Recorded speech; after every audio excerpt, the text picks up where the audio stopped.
আপনারা শুনছেন জি এটাই সায়েন্স।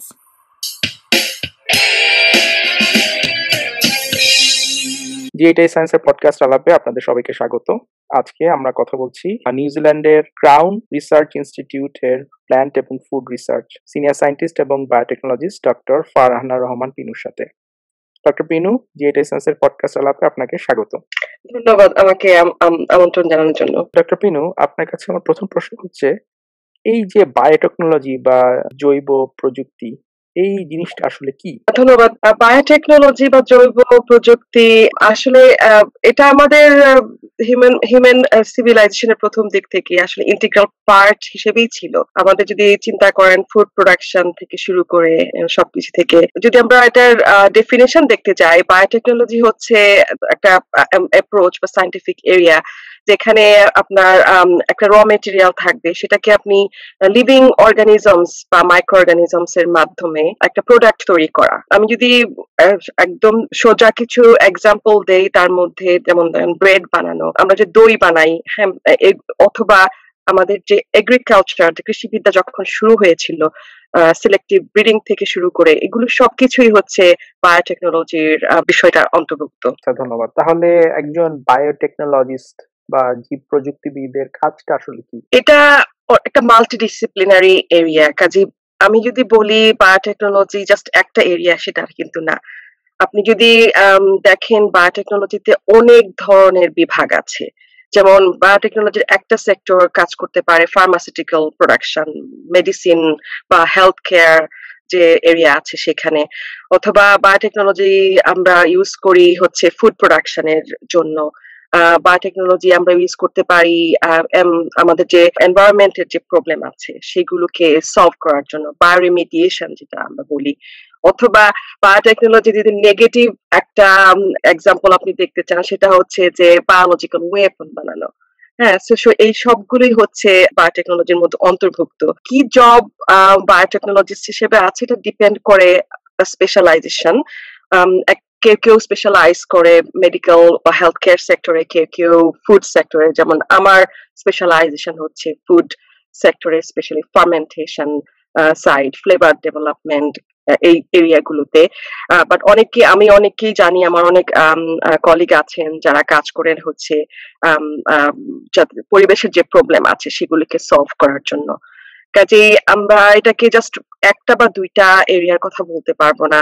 বায়োটেকনোলজি আপনার হোয়াইট থেকে শুরু করে, রেড থেকে শুরু করে, গ্রিন থেকে শুরু করে বিভিন্ন রকমের এরিয়া আছে। কাজেই এটা অনেক ওয়াইড।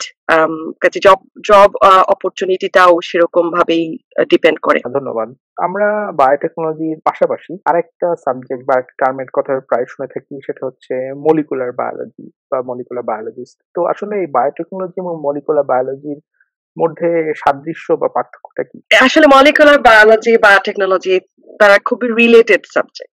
আপনি মলিকুলার বায়োলজি টেকনিক গুলো ইউজ করে আপনার বায়োটেকনোলজিক্যাল একটা অ্যাপ্লিকেশন যেটাকে বলে সেটা আপনি পেতে পারেন। সো বায়োটেকনোলজি যখন আপনি সাবজেক্টটা দেখেন, এটার মধ্যে মলিকুলার বায়োলজি থাকতে পারে, মাইক্রোবায়োলজি থাকতে পারে, সেল বায়োলজি থাকতে পারে, biochemical engineering, genetic engineering. So এগুলো সবকিছুই রিলেটেড। বাট এগেইন আপনার প্রোডাক্টটা কি হবে, সেই প্রোডাক্টের উপর ডিপেন্ড করে আপনি এই টুলগুলো ইউজ করেন। এখন ডাটা আসলে খুব ইম্পর্টেন্ট। আমরা যে ডাটা আমরা তৈরি করছি বিভিন্ন প্রযুক্তি ব্যবহার করে, এবং সেগুলোই আসলে আমরা সবগুলো একসাথে দিয়ে, সবগুলো টুল ইউজ করেই আমরা আসলে একটা প্রোডাক্ট ফর্মুলেট করি।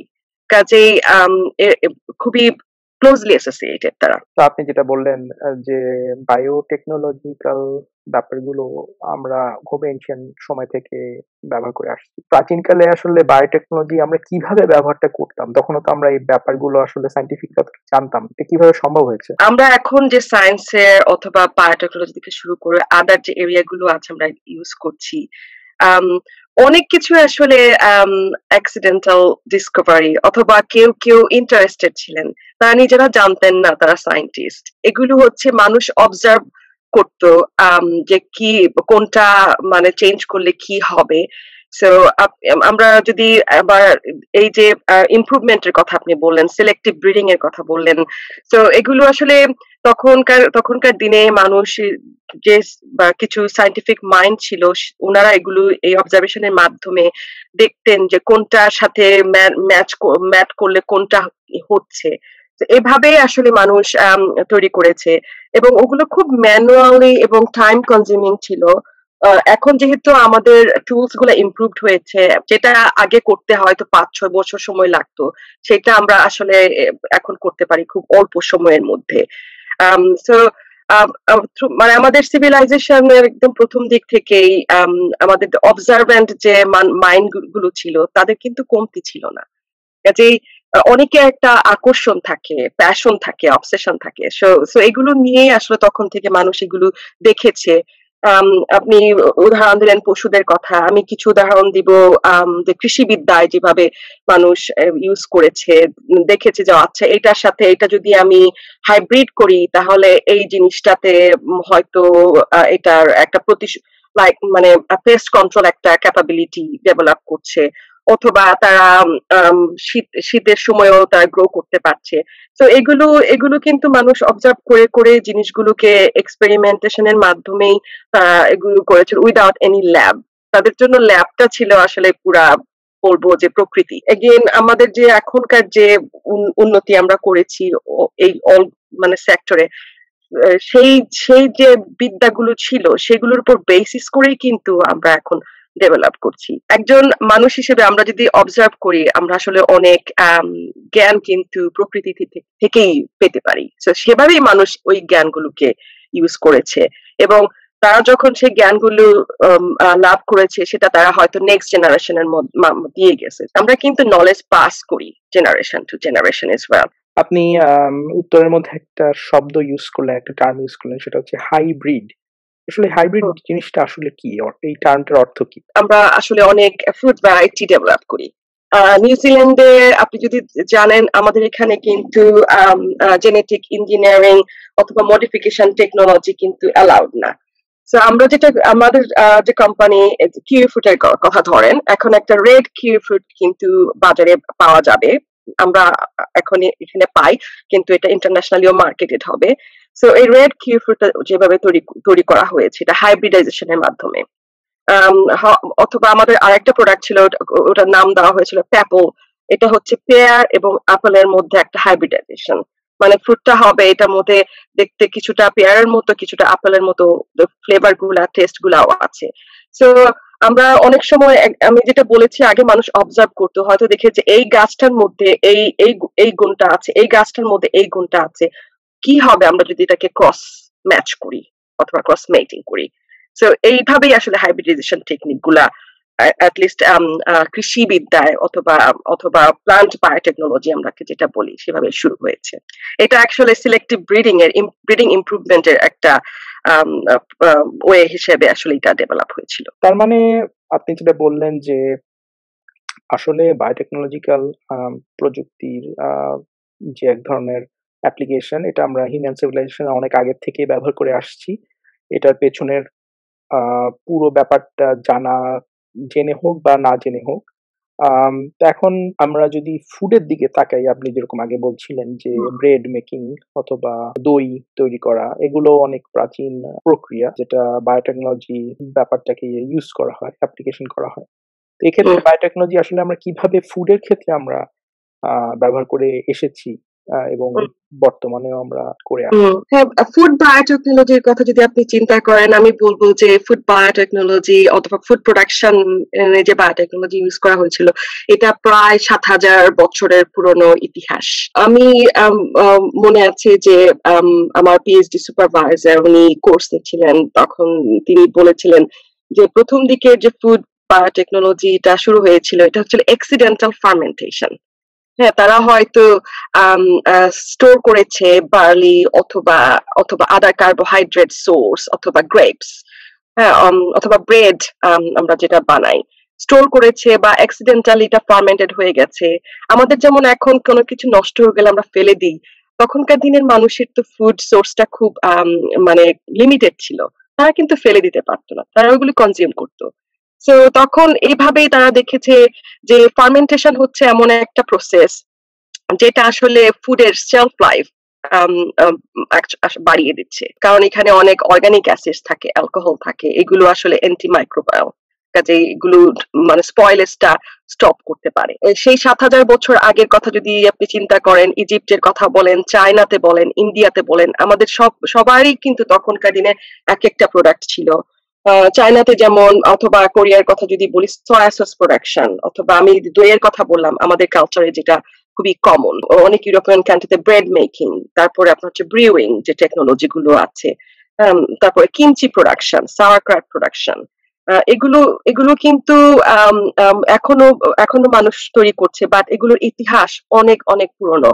এবং এটা শুরু হয়েছিল শুধুমাত্র এটাকে ফুডকে প্রিজার্ভ করার জন্য, যাতে শীতের সময় যখন কোনো ফসল থাকবে না, যখন কোনো ভেজিটেবলস পাওয়া যাবে না, তখন যেন মানুষ কনজিউম করতে পারে। আমাদের দেশে পিকলিং যেটা হয়, আচার বানানো, সেটা সেটা আমি বলবো না ঠিক biotechnology, but again preservation technique. কাজেই ফুড বায়োটেকনোলজি আসলে ডেভেলপ করেছে, মানে যে র ম্যাটেরিয়ালটা অ্যাভেলেবল সিজনালি, সেটাকে মানে অনেক দিন পর্যন্ত রাখার জন্য ফার্মেন্টেশনের মাধ্যমে ক্যাপাবিলিটি গুলা চেঞ্জ করা, মোর ফাংশনাল করা। কারণ ফার্মেন্টেড ফুডে যে মানে নিউট্রিয়েন্টস গুলা, এগুলো রেডিলি অ্যাভেলেবল আমাদের বডির জন্য।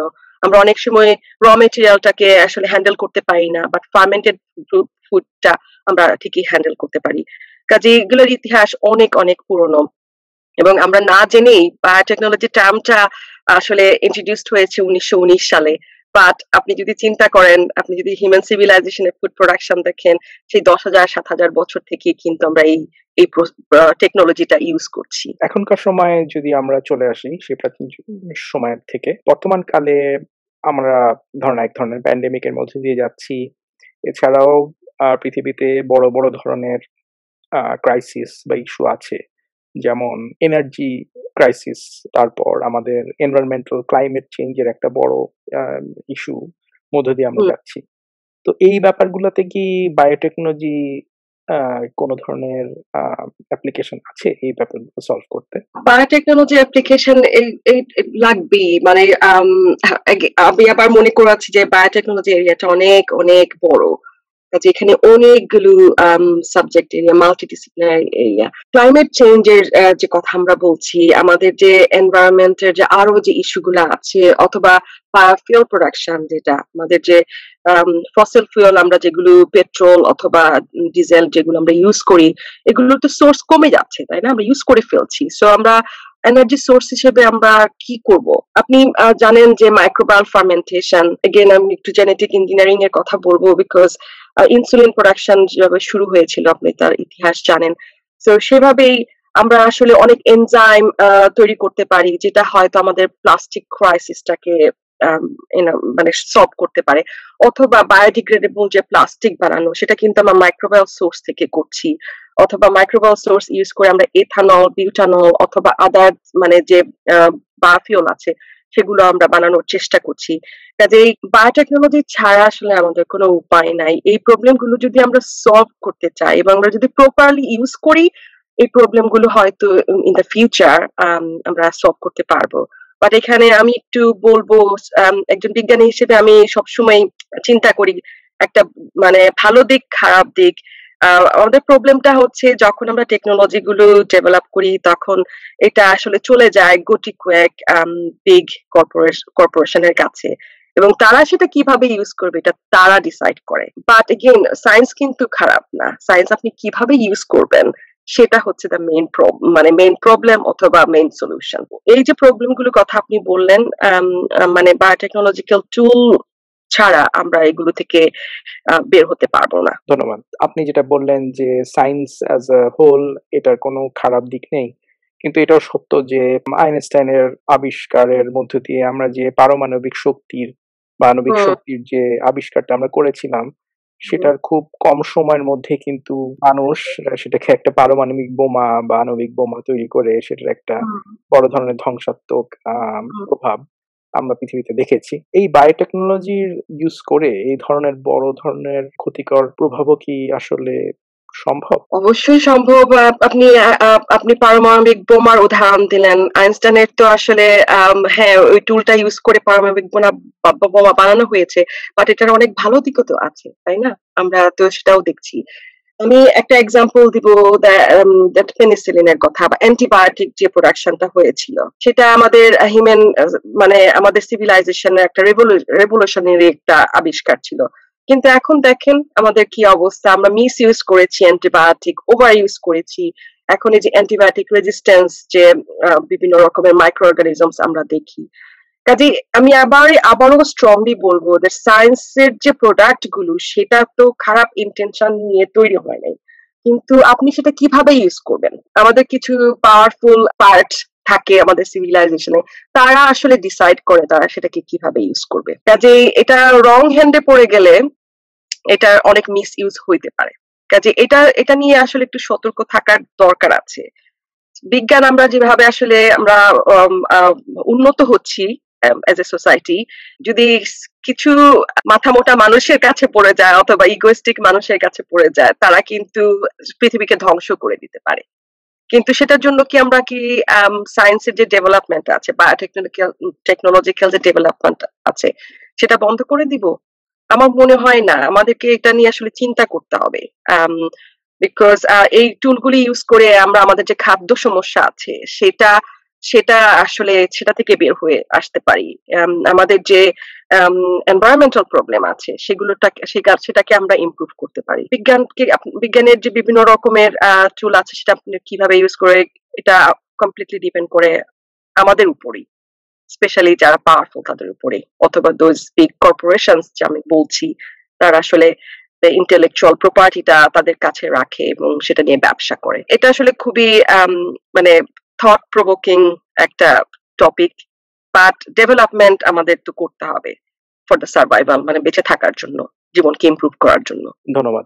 এবার একটু আসি এথিক্যাল বিষয় নিয়ে। জেনেটিক্যালি মডিফাইড বা জিএম প্রোডাক্ট। জেনেটিক্যালি মডিফাইড মানে হচ্ছে আমরা জেনেটিক ভাবে মানুষ আর্টিফিশিয়ালি এক ধরনের জেনেটিক মডিফিকেশন তৈরি করে নতুন ধরনের প্রজাতি বা নতুন ধরনের ভেরিয়েন্ট তৈরি করার যে ব্যাপারটা, যদিও আমরা প্রাচীন কাল থেকেই বায়োটেকনোলজিক্যাল টুল ইউজ করে জেনে হোক না জেনে হোক আমরা প্রজাতির সংকরায়ন, হাইব্রিড তৈরি করা বা উন্নত প্রজাতি তৈরি করা এই ব্যাপারগুলো করে আসছিলাম, কিন্তু এই যে ব্যাপারটা যে ন্যাচারাল একটা বিষয়টাকে মানুষ নিজের হাতে তার নিজের প্রয়োজনে, এটা নেচারের কারণে না, আমার নিজের প্রয়োজনে এক ধরনের নতুন ধরনের জীব তৈরি করছে বা নতুন ধরনের প্রজাতি তৈরি করছে, বেশি উৎপাদন করে এমন ফসল বা এমন প্রাণী তৈরি করছে। এই যে এথিক্যাল রাইট, এইটা মানুষকে কে দিল, বা এটা যারা জৈব প্রযুক্তিবিদ বায়োটেকনোলজিস্ট তারা কিভাবে এই ব্যাপারটা নিয়ে হ্যান্ডেল করেন, কিভাবে এটা ঠিক করেন যে এটা এথিক্যালি করা সম্ভব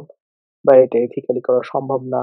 এই ব্যাপারটা দোলাচলে একজন বায়োটেকনোলজিস্ট কিভাবে ডিসিশন গুলো নেন? অ্যাকচুয়ালি ডিসিশনটা বায়োটেকনোলজিস্ট যে এথিক্যাল ডিসিশন নেয় সেটা না। আমি যতটুকু জানি যে কোনো ধরনের এক্সপেরিমেন্ট যেখানে আসলে কোনো ধরনের অ্যানিমাল ইউজ করা হবে সেখানে আমাদের অ্যাপ্লাই করতে হয়। একটা এথিক্যাল কমিটি থাকে, তারা ডিসাইড করে, যারা হচ্ছে আপনার লস বানাচ্ছে বা রুলস বানাচ্ছে। কাজে প্রত্যেকটা কান্ট্রি অথবা বলবো প্রত্যেকটা রিসার্চ অর্গানাইজেশন অথবা গভর্নমেন্টের তাদের কিছু মানুষ থাকে যারা এই ডিসিশন গুলো নেন। নিউজিল্যান্ডে আমরা এখনো জেনেটিক্যালি মডিফাইড অর্গানিজম ইউজ করতে পারি না। রিসার্চের একটা টুল হিসেবে আমরা ইউজ করতে পারি ল্যাবের ভিতরে যদি রাখি, বাট প্রোডাক্ট আমরা বাইরে ইউজ করতে পারি না। বাট অনেক দেশে আছে যে এটা কমন একটা প্র্যাকটিস। কাজেই এটা আমি বলবো না যে এটা আসলে বায়োটেকনোলজিস্টের উপর ডিপেন্ড করে, এটা আসলে ডিপেন্ড করে গভর্নমেন্ট অর্গানাইজেশন অথবা এথিক্যাল কমিটি যারা থাকেন তারা ডিসিশনটা নেন।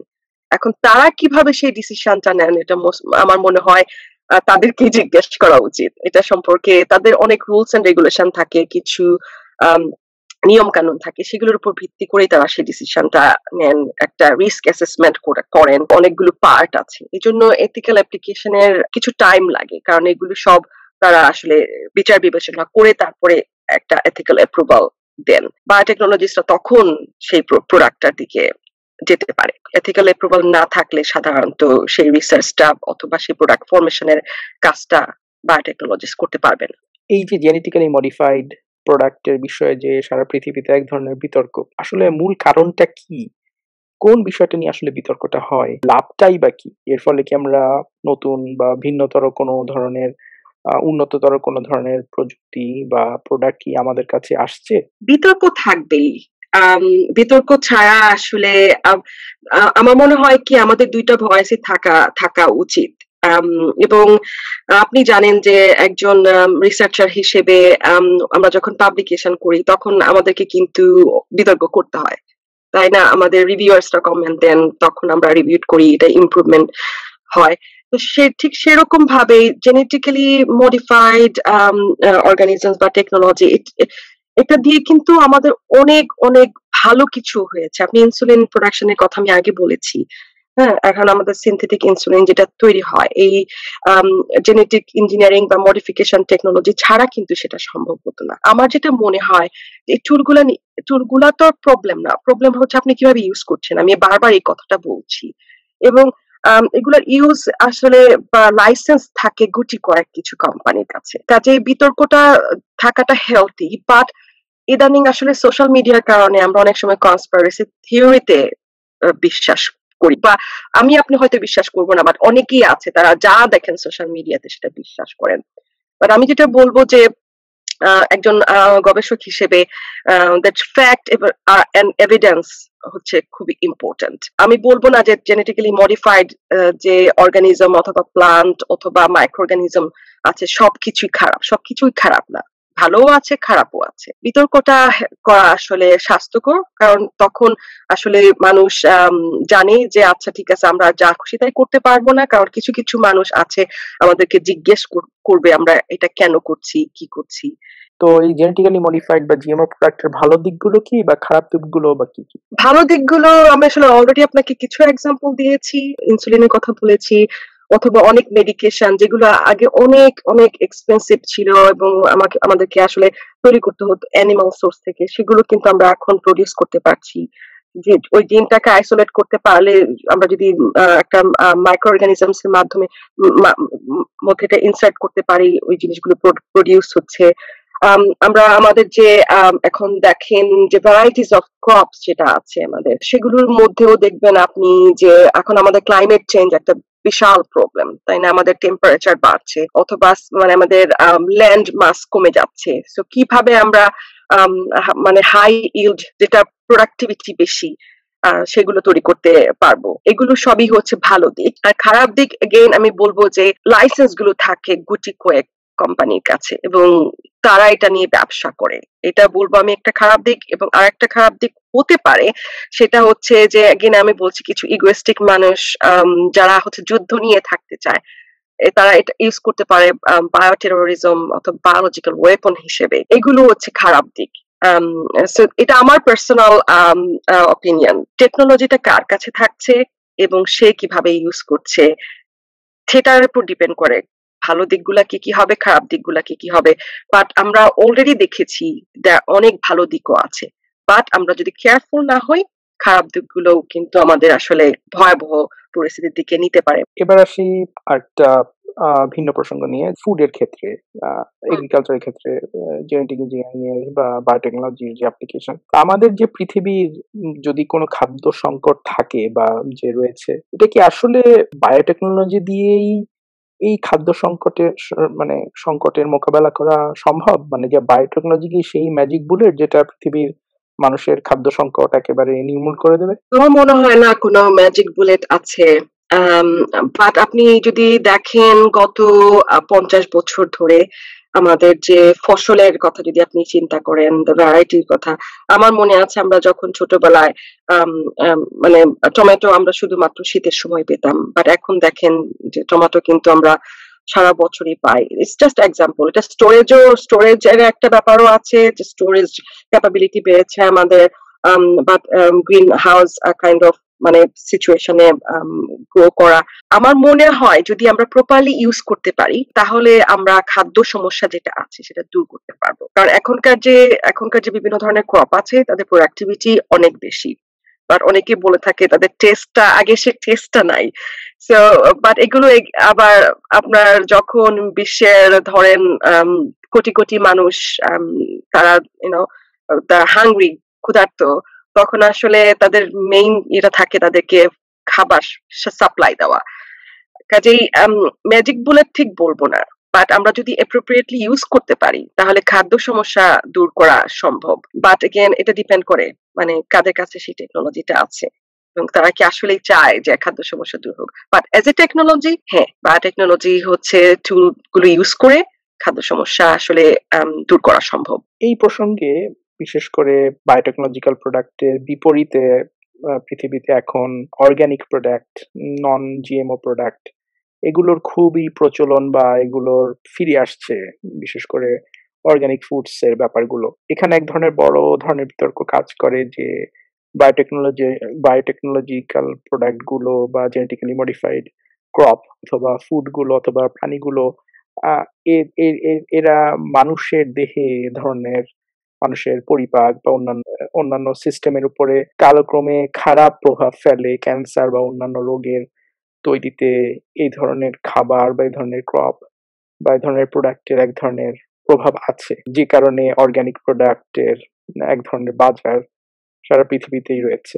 এই বিষয়ে আপনার মতামতটা কি? আমরা কিন্তু কনস্পিরেসি থিওরির দিকে খুবই আকৃষ্ট এই সময়ে। একটা প্রবলেম হলো আমি এটা নিয়ে একটা সেমিনার করেছিলাম আমার ইনস্টিটিউটে এবং আমার কিছু কলিগ খুব রাগ করেছিলেন। এটা ছিল ফুড সেফটি, জেনেটিক্যালি মডিফাইড যে ফুড আমরা খাচ্ছি এটার ফুড সেফটিটা কি, এটা কি আসলে আমাদের জন্য ভালো না খারাপ। প্রবলেমটা হচ্ছে এগুলো নিয়ে কোনো লং টার্ম রিসার্চ নাই এবং এটার জন্য মাঝে মাঝে আমি একটু স্কেপটিক্যাল থাকি।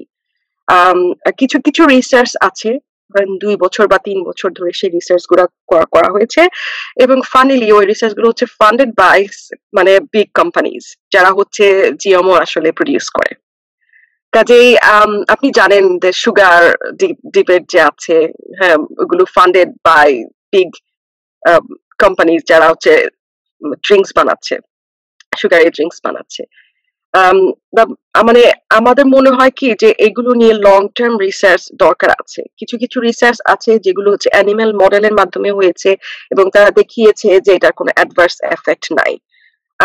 বাট আমি বলবো না যে আমাদের যে এখনকার যে প্রবলেম আমরা দেখি, আমাদের ক্যান্সার অথবা আদার অ্যালার্জিক ইস্যুস এগুলো যে আমরা দেখি, এগুলো কি সরাসরি জেনেটিক্যালি মডিফাইড ফুড সেগুলো রিলেটেড, নাকি অন্যান্য যে আমাদের মানে প্রকৃতিতে যা হচ্ছে, আমাদের যে এনভায়রনমেন্টাল চেঞ্জ আছে, সবকিছু মিলে আমাদের লাইফস্টাইলের যে চেঞ্জ হয়েছে, আমাদের এখন মোস্টলি সিডেন্টেড লাইফস্টাইল, আমরা বেশিরভাগ বসেই কাটাই। আমার মনে হয় এগুলো কম্বিনেশন, একটা মানে সবকিছু কম্বাইন্ড ফ্যাক্টর হিসেবে আমাদের যে প্রবলেম গুলো তৈরি হয়েছে। শুধুমাত্র একটা বিষয়ের উপর দোষ দেওয়াটা ঠিক হবে না। বাট আমি এটা অ্যাডমিট করছি যে আমাদের লং টার্ম রিসার্চ গুলো কম এবং এই জন্য ওই লং টার্ম রিসার্চ গুলো করা দরকার ছিল। বাট অনেক সময় দেখা যায় লং টার্ম রিসার্চ করতে গেলেও সেগুলো ফান্ড পায় না। সো এটা একটা বড় ইস্যু।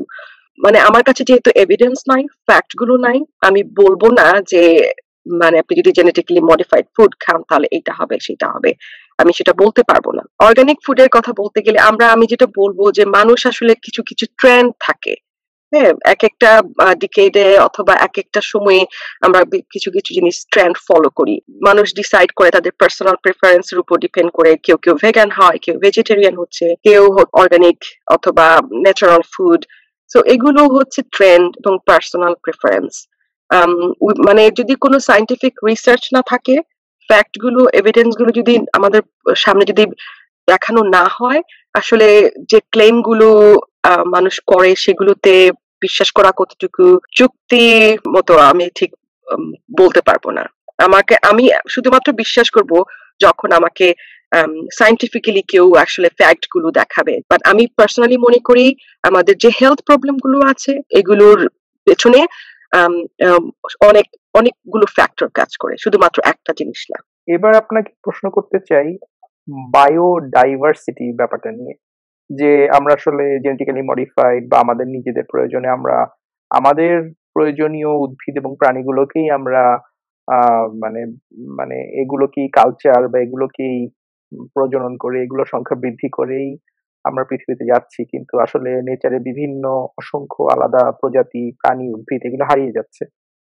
আসলে বায়োডাইভার্সিটি বিষয়টা কি আসলে এই ব্যাপারটাকে নিশ্চিত করবে, নাকি এই ব্যাপারটা আসলে কি?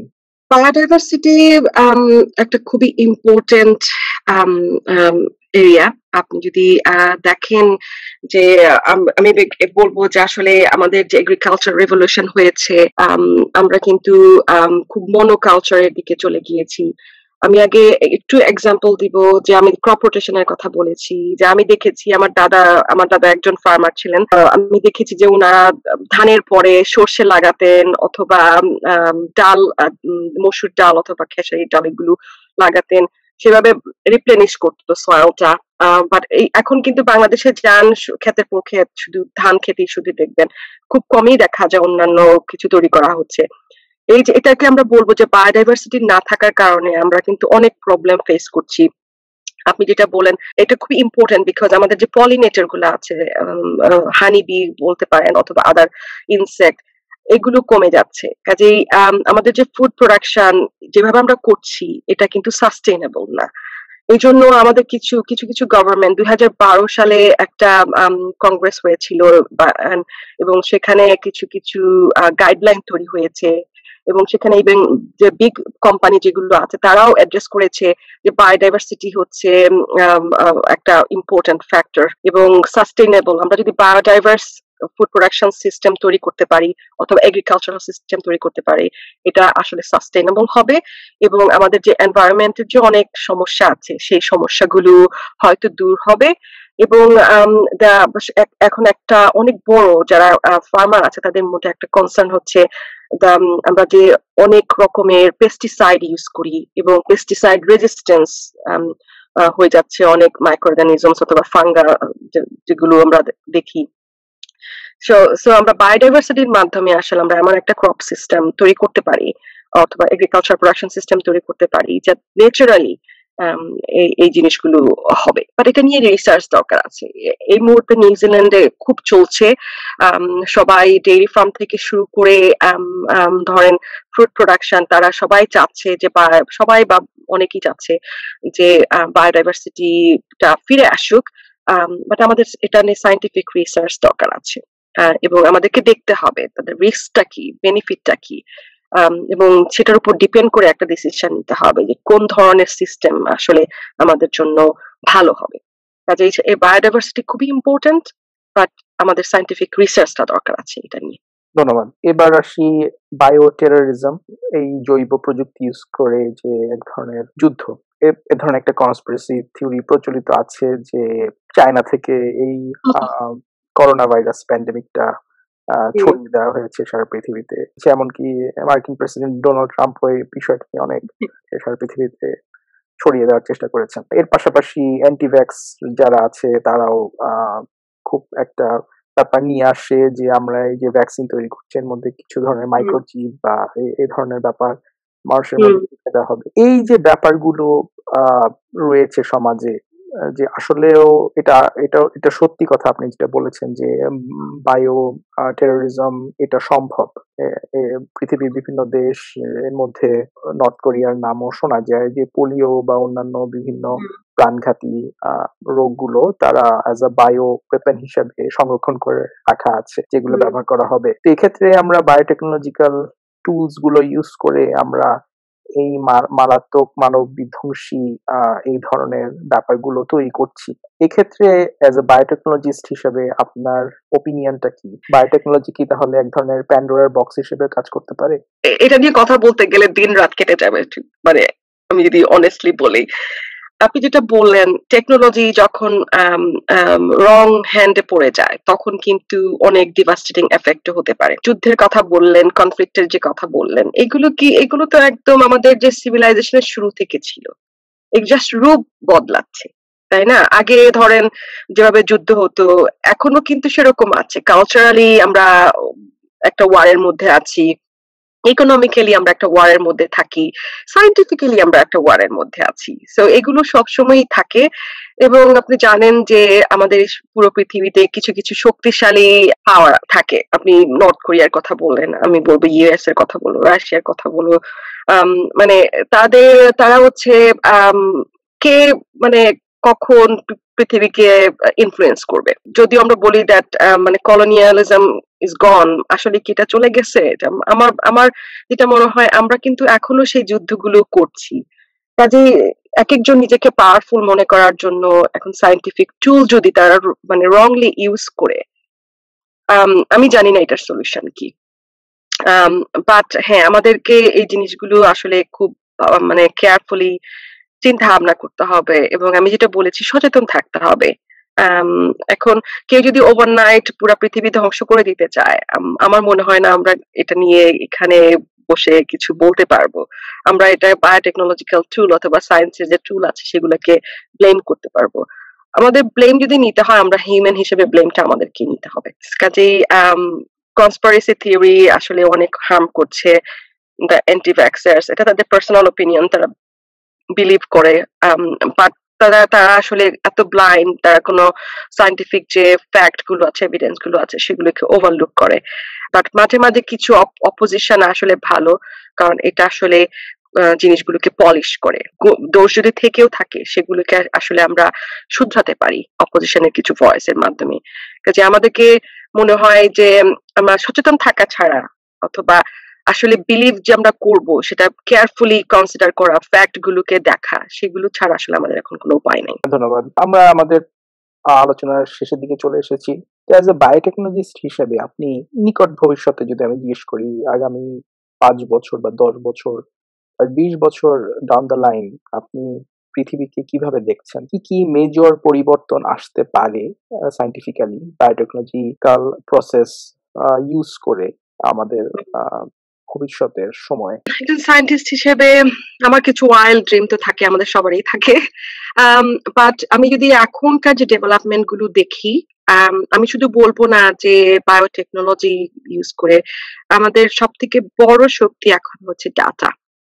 অ্যান্ড আপনি জানেন যে অনেক বড় বড় কোম্পানি আছে ইনক্লুডিং ফেসবুক, গুগল, তারা হচ্ছে অনেক ডাটা কালেক্ট করে। আমরা কি চাই, আপনি চিন্তা করছেন আপনার গুগল শো করে যে আপনি এটা করবেন। কাজে আর্টিফিশিয়াল ইন্টেলিজেন্স, বায়োটেকনোলজি এগুলো ইউজ করে এমন একটা সময় হবে অনেক কিছু পার্সোনালাইজড হবে।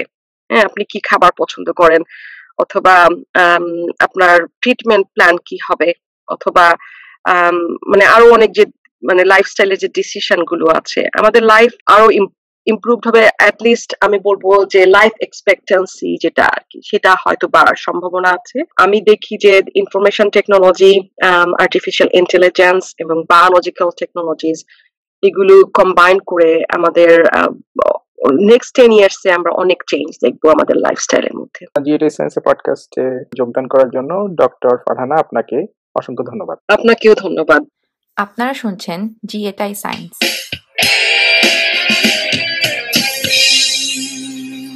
জিএটাই সায়েন্সের বাংলা পডকাস্ট আলাপে এতক্ষণ বায়োটেকনোলজি কি বর্তমান মানব সভ্যতার মোড় ঘুরিয়ে দেবে নাকি সভ্যতার বিনাশ ডেকে আনবে, এই বিষয়ে আলাপ শুনছিলেন। আজকে আমাদের সাথে আলাপে যুক্ত ছিলেন নিউজিল্যান্ডের Crown Institute for Plant and Food রিসার্চের সিনিয়র সায়েন্টিস্ট এবং বায়োটেকনোলজিস্ট ডক্টর ফারহানা রহমান পিনু। সহজ ভাষায় সায়েন্সের জন্য নিউ মিডিয়া প্ল্যাটফর্ম জিএটাই সায়েন্স। জিএটাই সায়েন্স, আমরা আছি ফেসবুক, ইউটিউব ও টুইটারে। আমাদের খুঁজে পেতে টাইপ করুন বাংলায় জিএটাই সায়েন্স অথবা ইংরেজিতে JIAETAISCIENCE অথবা গুগল করুন #G8I Science।